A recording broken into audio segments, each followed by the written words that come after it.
Welcome to SoBooster Best Filter and Search app. This app will optimize your Shopify store, make your store more professional, and boost your sale day by day. Let's find the app on Shopify App Store and install SoBooster Collection Filter and Search USF.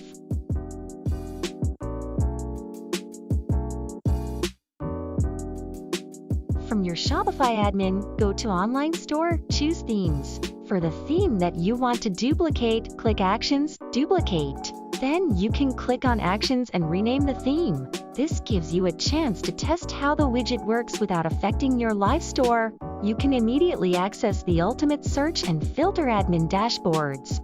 Next, add Search and Filter widget to theme. Click Theme Setup, choose Setup Automatically. Now, select a theme to implement the widget. Select the option Vertical Sidebar or Horizontal Toolbar that matches your store design. Click on Preview your search page to check the layout and basic search function. In case you need further support or additional information, please send a request to our support team. We are always eager to solve any issues and find an optimist solution for you.